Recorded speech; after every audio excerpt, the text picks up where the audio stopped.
کہتے ہیں ایک بار شیخ جنید بغدادی سفر کے ارادے سے بغداد روانہ ہوئے۔ حضرت شیخ کے کچھ مرید ساتھ تھے۔ شیخ نے مریدوں سے پوچھا کہ تم لوگوں کو بہلول کا حال معلوم ہے؟ لوگوں نے کہا حضرت وہ تو ایک دیوانہ ہے، آپ اس سے مل کر کیا کریں گے؟ شیخ نے جواب دیا ذرا بہلول کو تلاش کرو، مجھے اس سے کام ہے۔ مریدوں نے شیخ کے حکم کی تعمیل اپنے لیے سعادت سمجھی۔ تھوڑی جستجو کے بعد ایک صحرا میں بہلول کو ڈھونڈ نکالا اور شیخ کو اپنے ساتھ لے کر وہاں پہنچے۔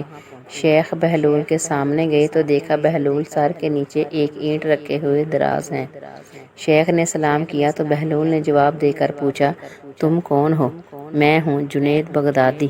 تو اے ابوالقاسم تم ہی وہ شیخ بغدادی ہو جو لوگوں کو بزرگوں کی باتیں سکھاتے ہو؟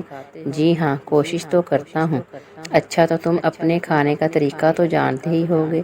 کیوں نہیں، بسم اللہ پڑھتا ہوں، اپنے سامنے کی چیز کھاتا ہوں، چھوٹا نوالا بناتا ہوں، آہستہ آہستہ چباتا ہوں، دوسروں کے نوالوں پر نظر نہیں ڈالتا اور کھانا کھاتے وقت اللہ کی یاد سے غافل نہیں ہوتا۔ پھر دوبارہ کہا جو لقمہ بھی کھاتا ہوں الحمدللہ کہتا ہوں، کھانا شروع کرنے سے پہلے ہاتھ دھوتا ہوں اور فارغ ہونے کے بعد بھی ہاتھ دھوتا ہوں۔ یہ سن کر بہلول اٹھ کھڑے ہوئے اور اپنا دامن شیخ جنید کی طرف جھٹک دیا۔ پھر ان سے کہا تم انسانوں کے پیر مرشد بننا چاہتے ہو اور حال یہ ہے کہ ابھی تک اپنے کھانے کا بھی طریقہ نہیں جانتے۔ یہ کہہ کر بہلول نے اپنا راستہ لیا۔ شیخ کے مریدوں نے کہا کہ یا حضرت یہ شخص تو دیوانہ ہے۔ ہاں دیوانہ تو ہے مگر اپنے کام کے لیے ہوشیاروں کے بھی کان کاٹتا ہے۔ اس سے سچی بات سننا چاہیے، آؤ اس کے پیچھے چلے، مجھے اس سے کام ہے۔ بہلول ایک ویرانے میں پہنچ کر ایک جگہ بیٹھ گئے۔ شیخ بغدادی اس کے پاس پہنچے تو انہوں نے شیخ سے پھر یہی سوال کیا کون ہو تم؟ میں ہوں شیخ بغدادی جو کھانا کھانے کے طریقے کو نہیں جانتا۔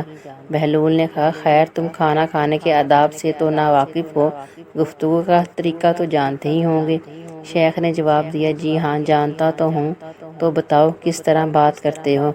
تو شیخ نے کہا میں ہر بات ایک اندازے کے مطابق کرتا ہوں، بے موقع اور بے حساب نہیں بولے جاتا، سننے والوں کی سمجھ کا اندازہ کر کے خلق خدا کو اللہ اور اس کے رسول کے احکام کی طرف توجہ دلاتا ہوں۔ یہ خیال رکھتا ہوں کہ اتنی باتیں نہ کہوں کہ لوگ مجھ سے بیزار ہو جائیں۔ باطنی اور ظاہری علوم کے نقطے نظر میں رکھتا ہوں۔ اس کے ساتھ ساتھ گفتگو کے آداب سے متعلق کچھ اور باتیں بھی بیان کی۔ بہلول نے کہا کھانا کھانے کے آداب تو ایک طرف رہے، تمہیں تو بات کرنے کا بھی ڈھنگ نہیں آتا۔ پھر شیخ سے منہ موڑا اور ایک طرف چل دیا۔ مریدوں سے خاموش نہ رہا گیا۔ انہوں نے کہا یا حضرت یہ شخص تو دیوانہ ہے، آپ دیوانے سے بھلا کیا توقع رکھتے ہیں؟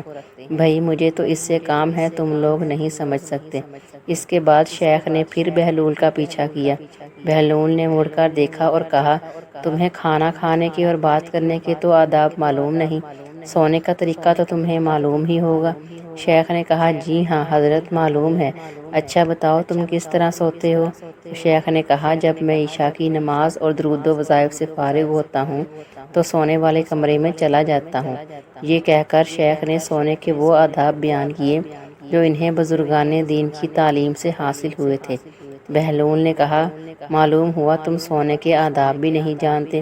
یہ کہہ کر بہلول نے جانا چاہا تو حضرت جنید بغدادی نے ان کا دامن پکڑ لیا اور کہا اے حضرت میں نہیں جانتا، اللہ کے واسطے تم مجھے سکھا دو۔ کچھ دیر بعد بہلول نے کہا میاں جتنی باتیں تم نے کہیں سب بعد کی چیزیں ہیں، اصل بات مجھ سے سنو کہ کھانے کا اصل طریقہ یہ ہے کہ جب سب سے پہلے حلال روزی ہونی چاہیے۔ اگر غذا میں حرام کی ملاوٹ ہو جائے تو جو آداب تم نے بیان کیے ان کے برتنے سے کوئی فائدہ نہ ہوگا اور دل روشن ہونے کی بجائے اور تاریک ہو جائے گا۔ شیخ جنید نے بے ساختہ کہا جزاک اللہ خیرا، اللہ تمہارا بھلا کرے۔ پھر بہلول نے بتایا گفتگو کرتے وقت سب سے پہلے دل کا پاک اور نیت کا پاک صاف ہونا ضروری ہے، اور اس کا بھی خیال رہے کہ جو بات کہی جائے اللہ کی رضامندی کے لیے ہو۔ اگر کوئی غرض یا دنیاوی مطلب یا لگاؤ یا فضول قسم کی بات کی ہو تو خواہ کتنے ہی اچھے الفاظ میں کہی جائے تمہارے لیے وبال بن جائے گی، اس لیے ایسے کلام سے خاموشی بہتر ہے۔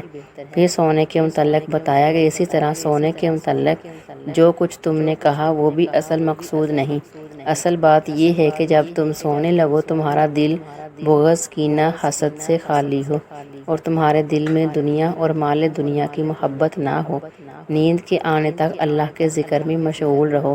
بہلول کی بات ختم ہوتے ہی حضرت جنید بغدادی نے ان کے ہاتھوں کو بوسہ دیا اور ان کے لیے دعا کی۔ شیخ جنید کے مرید یہ منظر دیکھ کر حیران رہ گئے، انہیں اپنی غلطی کا احساس ہوا اور یہ بات ان کی سمجھ میں آ گئی کہ ہر شخص کو چاہے وہ جو بھی بات نہ جانتا ہو اسے سیکھنے میں ذرا بھی نہ شرمائے۔ حضرت جنید اور بہلول کے اس واقعے سے سب سے بڑا سبق یہی حاصل ہوتا ہے کہ کچھ نہ جاننے پر بھی دل میں یہ جاننا کہ ہم بہت کچھ جانتے ہیں بہت نقصان پہنچانے والی بات ہے۔ اس سے اصلاح اور ترقی کے راستے بند ہو جاتے ہیں اور انسان گمراہی میں پھنسا ہوا رہ جاتا ہے۔ اللہ تعالی ہمیں ان سب باتوں پر عمل کرنے کی توفیق عطا فرمائے۔